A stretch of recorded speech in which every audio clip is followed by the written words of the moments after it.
In the 1930s, my grandfather came to the U.S. to attend Northwestern University. After he returned to China, he had a living complex built that could help other family members who need housing. Some of the family that lived in that compound eventually made their way to America, and their daughter grew up hearing about my grandfather's generosity. When I was 19 years old, she offered to sponsor me to attend Old Dominion University.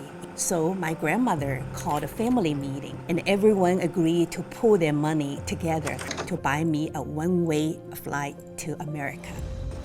After I completed my college education, I was working as a computer programmer, and my parents were able to come to America themselves. They were still in their early 50s, and too early for them to retire, plus they want to pitch in to help the family. And that's when they spotted the opportunity with the flag. We take the picture and the sample home, then we make that one in the garage.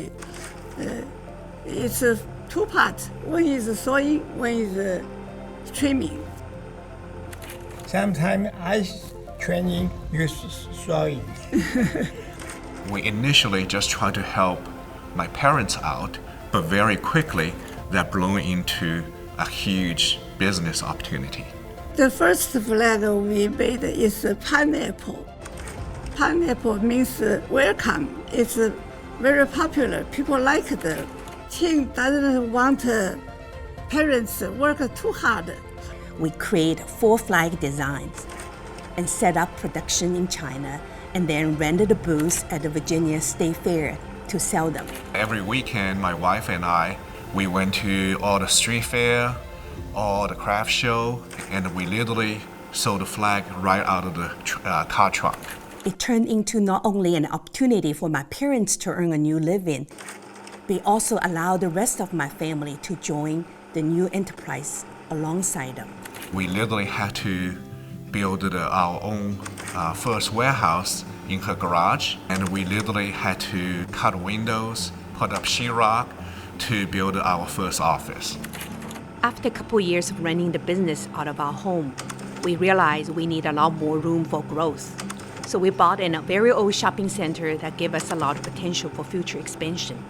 We also began hiring some of our first employees who would help support our warehousing and the product development. Our product portfolio from 1993, 30 years, has grown from flag, doormat, mailbox cover, outdoor, garden decor, statuary, outside stepping stones. I was lucky enough to come along once Ningbo cracked the code on dye sublimation process on ceramic. At that time, it was our brand called Cypress Home. Ting had a very concerned look on her face, and I remember having a conversation with her and saying, Ting, we just had a phenomenal show. Ting said, yep, we did, but we sold 10 times more than we projected, so now I have to figure out how we're going to manufacture this product. To help streamline our operations, we established a second campus in Ningbo, China. This facility helped us to strengthen our flag manufacturing and our warehouse capabilities. It also gave us the opportunity to build a core team of company leaders on both sides of the ocean. November 2005, I joined Evergreen Enterprises. And my charge when I came here was to transition the sales force fully from what was a hybrid force. Had direct sales force or employees in some geography, and then the rest of the geography of the United States was covered by independent rep groups. And it was really a big differentiator from others, our competitors in the marketplace, to have a full-time employee who wakes up every day and sells Evergreen products. So we built our sales team to be the connection point for Evergreen with the customer. We want to make sure that our customers are our first priority, and our sales team does an excellent job of that. You get the right people with the right makeup, have the dedication, especially in a sales position. Doing that and doing that right makes all the difference. One of the things that we've been very good at is being at the forefront of technology. We are now equipping all of our territory managers with an iPad that shows real-time inventory with 6 images of an item, the ability to sort, slice, and dice products so the buyer can make the most effective decision. Over the years, we have expanded our product assortment into additional categories, including both indoor and outdoor decor. We have employees that come with retail backgrounds, wholesale backgrounds, everything from fashion merchandising to store owners. And that has a unique ability to be able to allow us to meet the demands by developing the right product at the right time and in the right quantities. Independent retailers' needs have changed probably slightly over the last 10 to 15 years. They still want new products, they want to ship on time, they want good value. National accounts at this point want exclusive products, really tailored to the account. And then we've got a couple other practices. One would be our e-commerce, wholesale, retail, marketplaces. And we have kind of crafted our offerings to those clients and bucketed them up broadly into e-commerce, national accounts, independent retail. We have also developed our capabilities in sourcing and manufacturing. With the U.S. product development and nimble teams combining their strengths, we work together to create effective merchandising solutions for our customers. Working in product development, you start with the concepts, you start with the mock-ups, you then go to production mode. You send your files to the vendor and you get samples. Our communication, all of this will be total transparent to the vendors, include our sales performance and customer review and QC issues, price point, so the vendors fully understand what we're looking for. Once you get into a showroom space and you see it all together, and it creates that wow.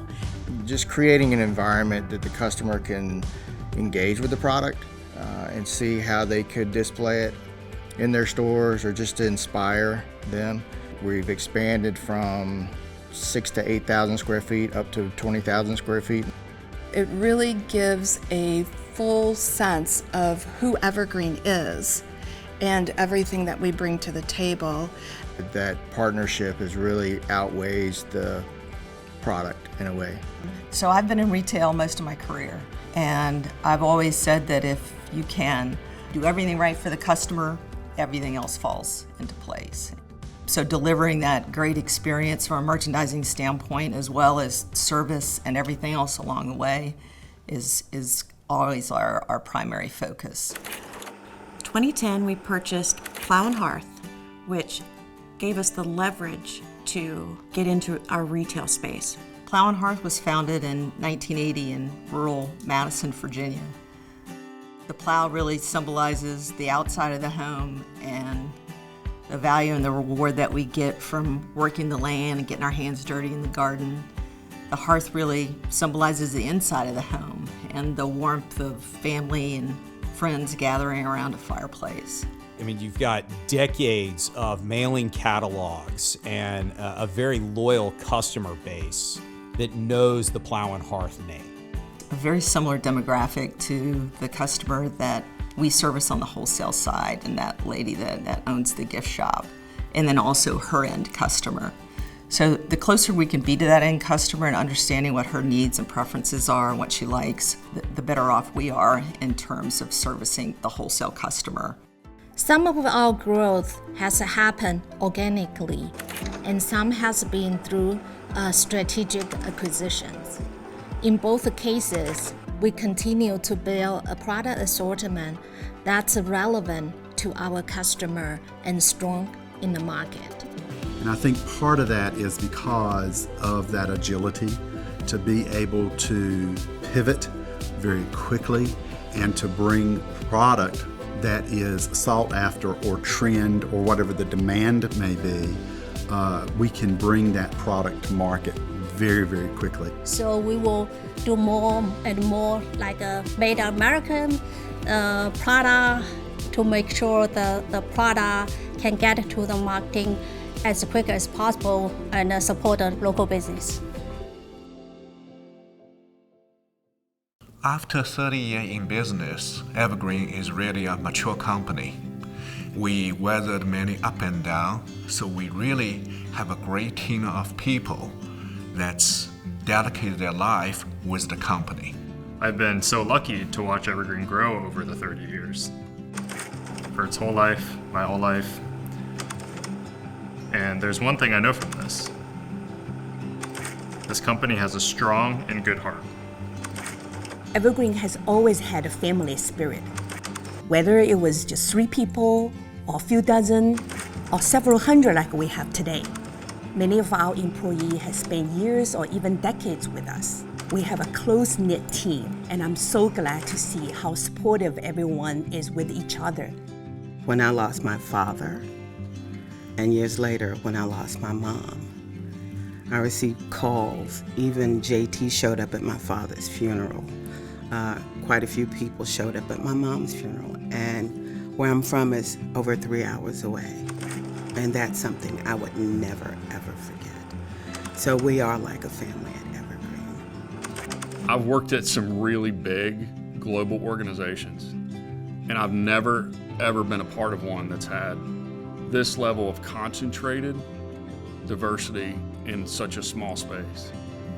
We come from all walks of life with different heritages and experiences, and we somehow managed to wind up on this corner of Midlothian Turnpike in Richmond, Virginia at Evergreen Enterprises. Evergreen, to me, is known for its entrepreneurial, innovative, creative spirit throughout the whole company. Being flexible, being adaptable, and being super comfortable with working in the gray space where there's not really a clear answer. And having that determination and that grit to go find it really talks about what is celebrated from the culture at Evergreen. I have been a part of Evergreen through 9/11, through Katrina, through the crash of the real estate market, and through COVID. Every time Evergreen, that's some of their strongest years and some of the years that they thrive the most in. Because we're fiscally conservative and have been over the course of our business, it really sets a strong foundation for our future and allows us to be aggressive when we need to be, and then also pull back when times may be a little tougher. Over the years, we have learned that the one constant is change, and that helped us to grow into a truly agile organization that is always learning and adapting to the challenges. Most people have been engaging in some type of online shopping, and the expectation is high quality imagery, accurate inventory information, and probably most importantly, quick order processing and shipping. All of those things require technology and technology investments.